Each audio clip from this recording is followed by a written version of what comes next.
Good evening.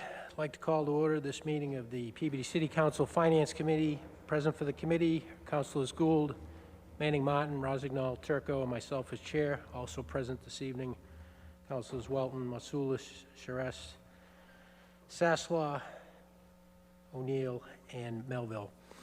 We have two items on the agenda this evening. First item is for Mr. Labossiere from the Director of DPS and Mr. Gingrich, Director of Finance, to provide some information about the water and sewer enterprise.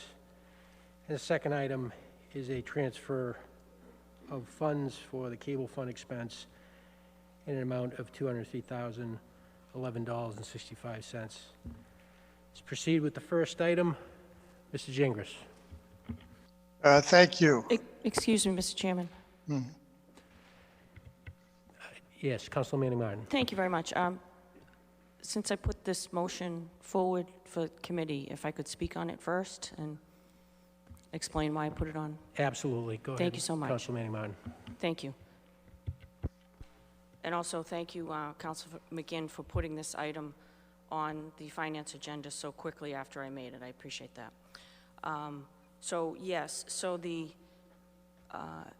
specifically we wanted to talk about the enterprise fund, but in general terms, we wanted to discuss concerns that residents at home had with their water bills to better understand the increases that they've been seeing over the last several quarters.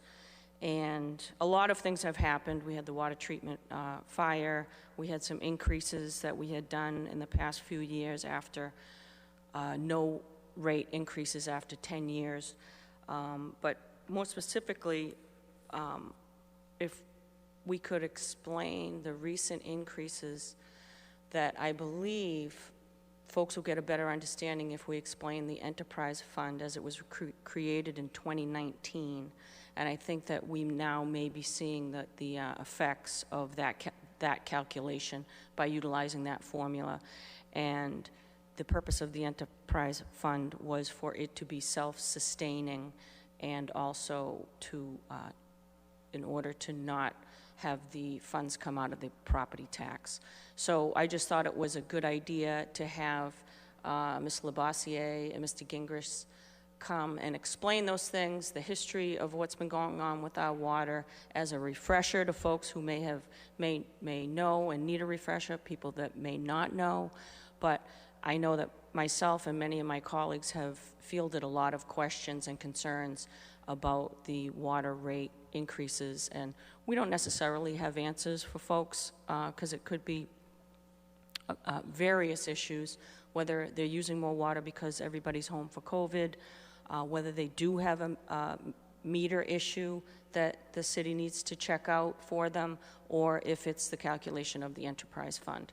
So that was the purpose of making that motion, and again, I thank you, Council McGinn. Thank you, Councilor Manning Martin. With that, Mr. Gingrich. Thank you. I guess I'll start with one of the factors involved with some of these higher bills. And that was partially due to the COVID in terms of the billing cycle. We had a little bit of a delay in readings when the COVID first hit. And then instead of having an average billing cycle between 80 and 90 days, some of the billing cycles were a bit more into the 90s or even 105, 107 days. One was even 112 days. So more days usage in your bill is going to cause a higher bill right off the bat. In addition to that, in presently we're back on track and we're aiming for that 90-day reading interval. Many times it's less than 90 days. So when you see a difference in your bill, sometimes one quarter could be 80 days, another quarter could be 98 days. So that there's fluctuations in times of readings. So that'll have something to do with changes in billing. As far as the enterprise fund goes, we did increase water and sewer rates twice, I believe, maybe 3 times over the past couple of years. We hadn't had a rate increase since 2019, so the current rates have been in place for over a year. And this past summer period in particular was very dry.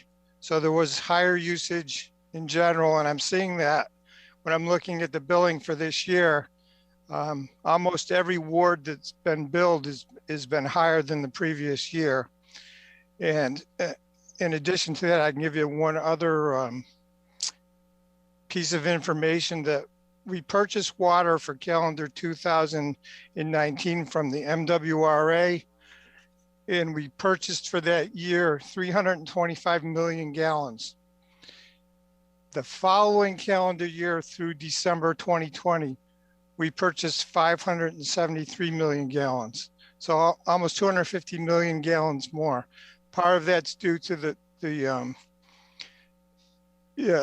dryness and the drought over the summer, and some other issues maybe during the pipeline changeover. But Bob could probably answer those questions a little bit better than I can.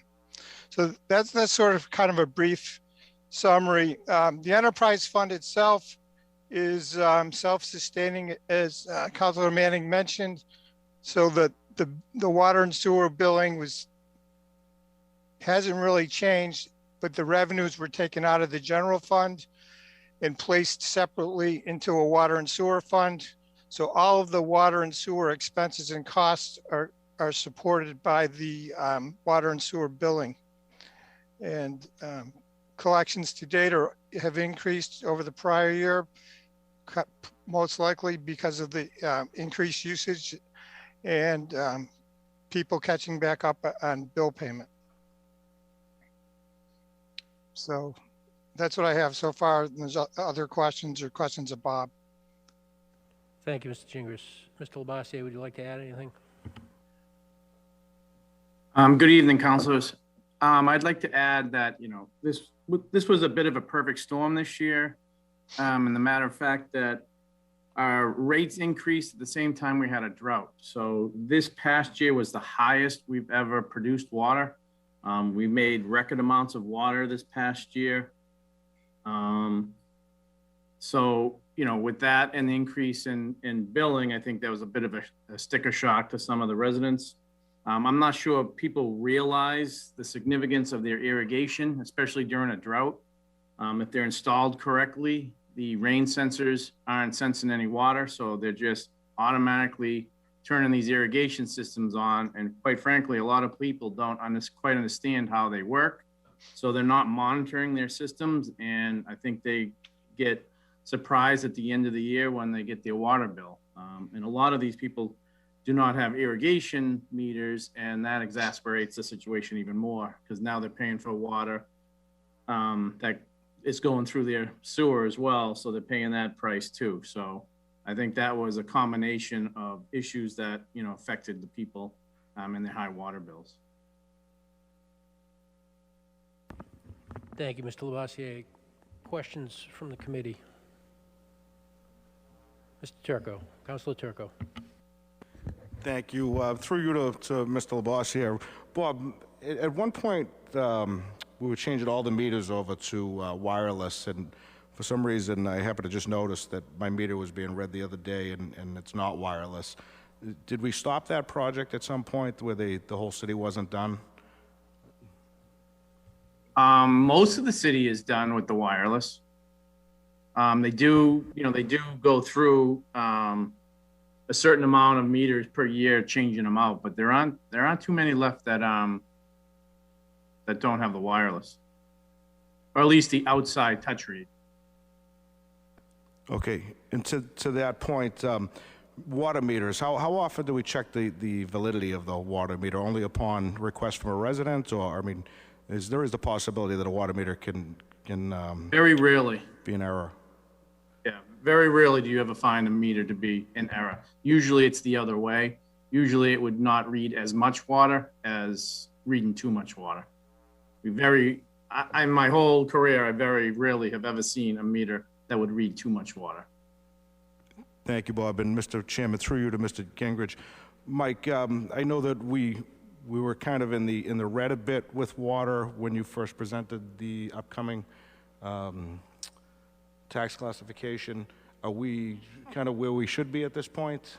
Do we know where we are with water collections? Yeah, yeah, we're on pace to cover the shortage that we had at the end of last year, and then being able to fully cover the budget for this year. So I think we're in good shape so far. Thank you. And the last thing I'll say is I just want to say thank you to Councilor Martin for bringing this this issue up, because it was a very contentious issue. And on that note, for whoever's listening, I think that the water department in this city, for lack of a better term, they took a beating from the residents with some of the calls. And I just want to say, these aren't the people that deserve that. So I really wish you would reach out to the mayor's office and the city councilors and get answers that way. The water department did the best they could to give you the answers, and some of the stories that I heard were absolutely horrific at the way they were treated. So I want to say thank you to the water department, and just ask that people reach out directly to their elected officials with issues like that. But again, thank you. Thank you, Councilor Turco. Other councilors? Councilor Shrest. Thank you, Mr. Chairman. Even though I'm not part of this committee, I appreciate you allowing me to speak. Through you to Bob Labossiere, when you were talking about the irrigation systems and the rain sensors, are all irrigation systems required in the city to have a sensor, rain sensor? Do you know? Supposed to be, yes, they're supposed to be. Okay. And that goes through the permitting, right? When they pull the permit, correct? Correct. Right. And second, I'm not sure if many, you may not know this one either, is how many people have a second meter for the irrigation? Because you're allowed to do that, correct? If your irrigation system to have a second meter so you're not charged the sewer rate, am I correct? Yes, you're correct. Individuals can have a second meter installed. I don't have a number offhand, but we can get that number for you. Okay. And just so let whoever's listening to know that if they have an irrigation system, don't have a meter, it certainly might be wise for them to look into that. I'm not sure what the cost is, but I'm sure over a long term it certainly saves you some money. And the other thing, just kind of comment on what Councilor Turco had mentioned about the water department. I gotta say, experience in the last couple of days, especially today, that a member of the water department spending a significant amount of time to check out an issue that a constituent of mine had with their water, and explaining everything to them about how it comes in, through their filters and everything else. And I tell you, that's what makes Peabody Pride, that the water department gentleman who really spent a lot of time trying to explain things and get this homeowner to understand what the issues are and what they should do and everything else and the problem. And he took my call at 6 o'clock last night when I called just to leave a message, but he picked up and he answered my questions, and he set a time. He's called the homeowner to make sure she would be home. That's our water department, and people should know how hard they do work. So, Mr. Labossiere, hats off to your team there. So, thank you very much. Thank you, Councilor Shrest. Councilor Sasslaw. Thank you, Council Chairman. Thank you for the opportunity to speak, even though I'm not on this committee. And just to follow up a little bit on what Councilor Shrest was saying, I also would recommend to any of the residents, sometimes when you have your water system put in your irrigation system, if you've been there for many years, the water sensor sometimes, A, needs to be updated because they do break, and B, sometimes when they put it in, it's not necessarily in the proper place. I had to move mine at my house because it was going on and it wasn't catching the fact that the that it was already watered properly. So I might suggest as you open up your sprinklers this year also, at the beginning, or when you blow them out, have the technician run the sprinkler system, because sometimes those heads break, and if they don't pop up and they break, it's like a running toilet. So I would suggest that you might want to look into that as well. I did have one question, actually two questions for Mr. Gingras. You had said in 2019, we purchased 325, was it million gallons from MWRA? Yes, that's correct. And so then, through 12/20, you had mentioned we purchased 573 million gallons. Is that once again through MWRA? That's correct. So, do we have I know, we use MWRA when the Coolidge Treatment Center went down, but do we purchase it when we cannot get it from our local sources, the Ipswich River and things of that nature? Is that why we have to go to MWRA? Or is this because of Coolidge? I'm just trying to understand. Well, we use it as a supplement, but Bob could expand on that more. So the biggest reason that has jumped is because the Winona treatment plant is offline now, so we have to supplement our source through the MWRA. Thank you, Mr. LaBossi. And when do you think that dependence on MWRA will lessen? When we expect Winona to be up and running? Winona's going to be up and running in May, and that'll be on until probably late November, and then it has one more shutdown for next winter when they do the replacements to the filter beds and put in a new system for us. And then after that, both plants will be fully operational. We do have to purchase MWRA during our summer months because we just don't have enough capacity at our two sources to take care of 100% of our water use during the high peak summer time. Okay, thank you for that explanation. I think I got it. So I think what I'm hearing is probably 2021, we're still going to be somewhat dependent on MWRA, and then hopefully in 2022 calendar year, we should start to siphon off on that dependency. Is that a fair statement? Correct. It'll drop. Yep. Okay. Thank you very much. Appreciate it. You're welcome. Thank you, Councilor Sasslaw. Other councilors? Councilor O'Neill. Thank you, Chairman. Again, I'm not a member of this committee, but I appreciate the opportunity to speak. Through you, Mr. Chairman, I'd like to just ask Mr. Gingras, in terms of the billing cycle, I know you perfectly explained how due to delays in COVID, the bills, some of them, or many of them had longer periods. Did we have any kind of notice to the homeowners to kind of alert them to that? I'm just, certainly we may not have, but I think that's something in the future, if we have some sort of, longer period billing cycle, it just might, people aren't going to catch that. It might just be a nice thing to put on the bottom. Please note this, just a suggestion. No, that's a good suggestion. Hopefully we won't face that, but that's a good idea. Thank you. No further questions. Thank you, Mr. President. Other councilors? Councilor Turco. Thank you, Mr. Chairman. My apologies. I neglected to mention one thing that I think is very important with the water billing, and Mike may be able to expound on it. About 3 years ago, we changed the way we bill out for water in the sense of usage. So originally, I think we had 2 tiers of usage. If you used 0 to 30 therms of water, it was one price, and anything 30 and over, or 30 to 40 was another price. But 3 years ago, we changed that so that 0 to 15 is the first tier, and then 15 to 30 is the second, if I'm not mistaken. So that's of great benefit to our elderly residents that may not have anybody at home. So if there's only 2 people, that 0 to 15, they pay the lower rate for water and sewer. But those that are filling swimming pools and using irrigation systems and have 3 or 4 kids at home, their water usage is not only high, but they go into a higher tier of cost for that water because they've used so much. And it's actually, I think the reason that was done is to actually try to help with water conservation. So I'll let Mike, or I'll ask Mike to touch on that just a little bit. I think I explained it correctly, Mike, no? No, that was perfect. I don't have those tiers in front of me, but yeah, we did do that for a couple of purposes. One to discourage usage and encourage conservation, and to have a little bit of a safety net for those that don't use very much water. Thank you, Mike, and thank you, Mr. Chairman. I appreciate the second chance at speaking. Thank you, Councilor Turco. Other councilors?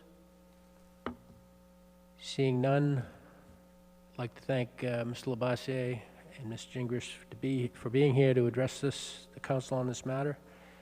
And with that, move to item B on the agenda, which is transfer fund, cable fund expense, an amount of $203,011.65. Mr. Gingras. Thank you. This is our fourth quarter payment from Comcast, and the 203,000 is the amount that the city owes back to the Peabody Access Television. And the transfer request to move that from the receipts reserve to the expense so that we can pay out those funds. Thank you, Mr. Gingras. Questions from the committee? Questions from other councilors? Seeing none, what is the will of the committee? Councilor Gould. Thank you, Mr. Chairman. I'm ready to make a motion if you so choose. Yeah, please proceed with that motion, Councilor Gould. Thank you, Mr. Chairman. I'd like to make a motion to transfer from Receipts Reserve Cable Fund, account number 270-0000-33017, in the amount of $203,011.65 to Cable Fund Expense, account number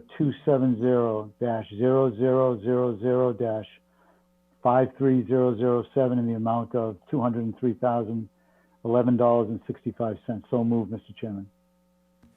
Councilors, you heard the motion from Councilor Gould. On the motion, seeing none, roll call. Councilors Gould, Yes. Manning Martin, Yes. Turco, Yes. Rozignol, Yes. McGinn.